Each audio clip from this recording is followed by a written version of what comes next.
We went through an evaluation and came out the other side with the Big Ten Conference being the conference of choice. What attracted us to the Big Ten Conference was not just the fact that our football program was going to be invited in, but all sports. We would probably double the amount of media rights revenue that would come to us over time in that conference.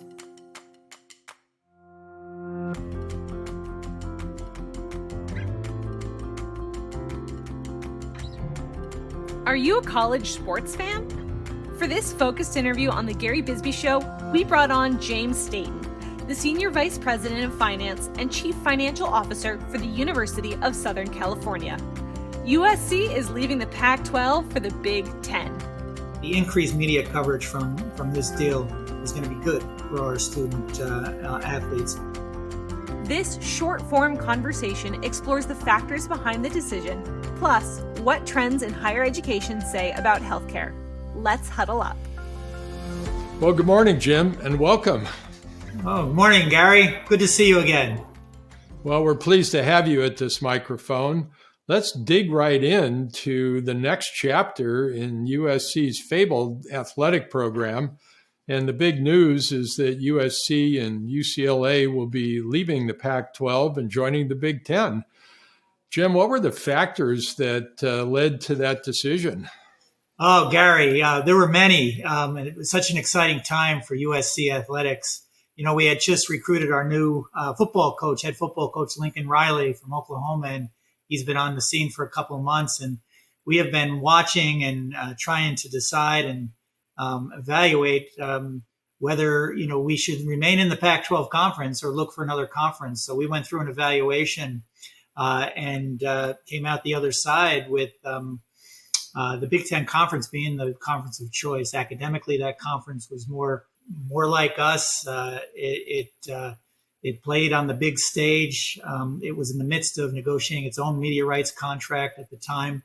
And, we just thought that, like many universities with big athletic programs, ours has run into deficits over the last number of years because of a number of factors that have affected all athletic programs with the type of facilities and recruitment and investments you need to make.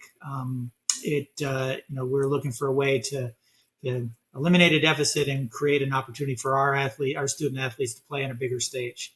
So all those factors and the timing, we were coming to a point in our Pac-12 agreement that we were either needed to commit to them to stay in for the next round of media rights negotiations in that conference or look elsewhere. So I think that the stars lined up, and we in the way these things work, they had to be extremely confidential type of conversations, and we set out to do it a few months back, and we're excited that it came out good for us.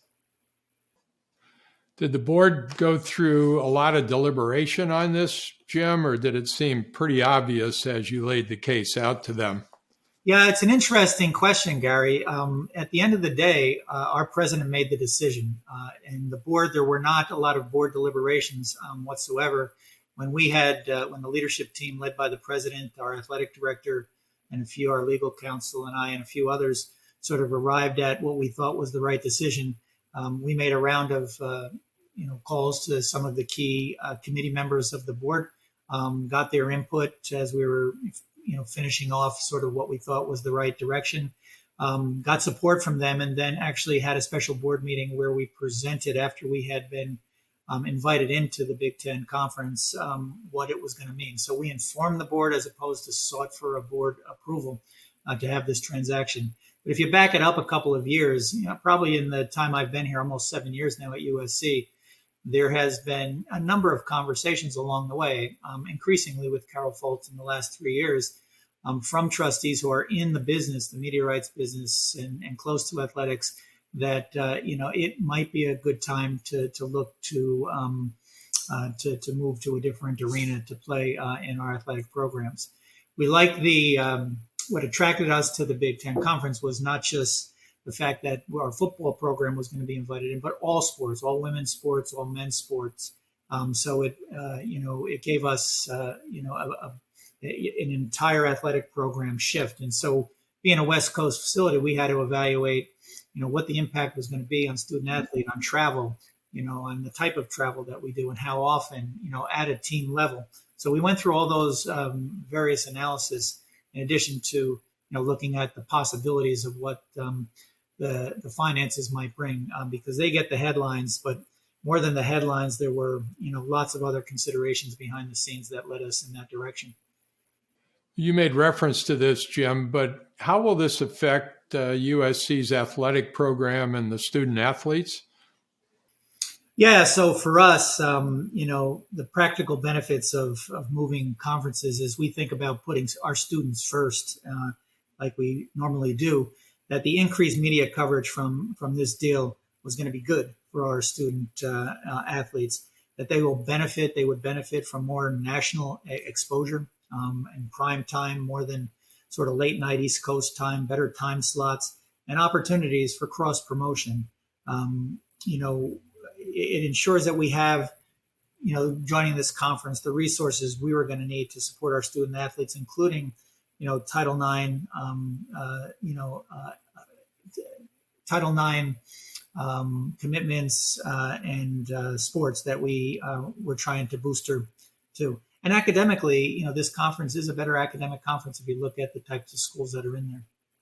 The idea of the media rights agreement seemed like that came together pretty quickly. I've seen some big numbers there. Is that the sort of thing that you were all actively involved in, or trying to pull that all together? Yeah, not really, Gary. We were aware that the media rights deal, the conference was in the process of negotiating, but we were not inside those negotiations at all. And I know the publicity, that the deal was finalized for over $1 billion a year among the institutions. A 7-year deal is now out in the public. We knew that it was in process, but the Big Ten and Fox TV and CBS and NBC starts in 2023. We're joining the conference in 2024. We're honoring 2 years of commitments to the Pac-12. But as we looked at what we receive at USC in media rights from our Pac-12 agreements, and then anticipated what that might change to as we move forward, and compared it to what the Big Ten media rights existing contracts were and what we thought with their new deal might come out the other side, we pretty much, believe that we were going to have an accelerated level of media right revenue streams by joining this conference. So, we made the deal in the anticipation that we would probably double the amount of media rights revenue that would come to us over time in that conference. And so, that was part of the business plan that we put together. But it was an important piece, but not the only piece. So, Jim, you've got a substantial expertise in healthcare as well as higher education. And you know about the consolidation in healthcare, of course, and our health systems and insurance companies and so on. And I just wondered whether there was any kind of comparison to what's going on in healthcare and what might go on in higher education, and whether the consolidation of the athletic conferences is any kind of leading edge indicator to what might happen, which is consolidation of colleges and universities going forward. It's a great question, Gary. Playing on a bigger stage and being bigger and more excellent at what you do in athletics and academics and research and in patient care on our health system side is sort of at the core as we look at, our customers, our patients, our students, our faculty.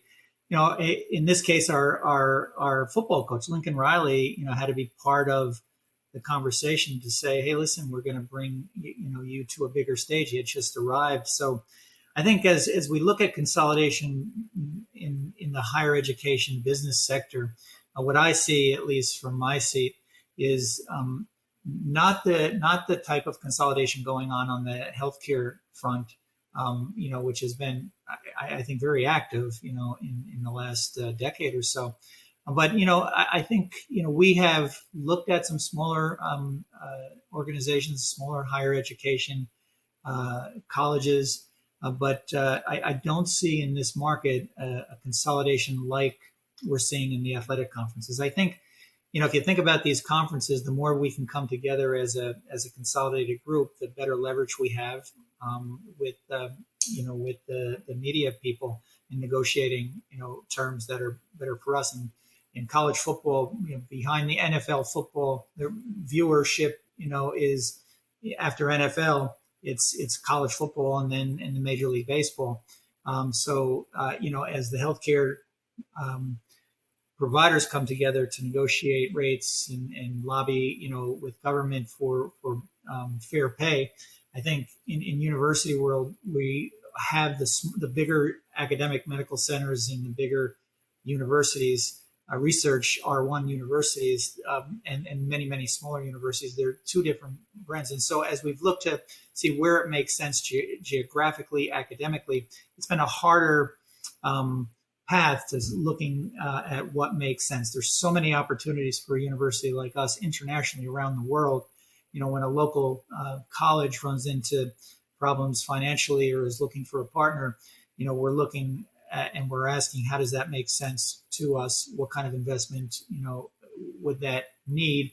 And does it make sense to our academic programs or our research programs? So, I think there'll continue to be, I would say more affiliations, agreements, business arrangements, between programs, research institutes, academic pieces of universities, but full out acquisition, as we've seen in some of the healthcare stuff, or changing in conferences, the way we've looked at. Are we going to align with the Big Ten conference players? Probably in a number of other business opportunities and discussions. We're looking at one right now in Washington D.C., where we're deciding whether we're going to put a bigger presence at USC in a nice location in a beautiful building, and there could be opportunities to align with our new conference allies and colleagues in that space if it were to move forward. So there are those type of things, short of a full acquisition, but relationships that I think folks are looking for that run these universities to make sense from a business standpoint. Yeah. Well, that makes good sense. Thanks for your insight, Jim. And thanks for sitting down with us today. Great conversation as expected, and we really appreciate your joining us. My pleasure, Gary. It's always good to see you.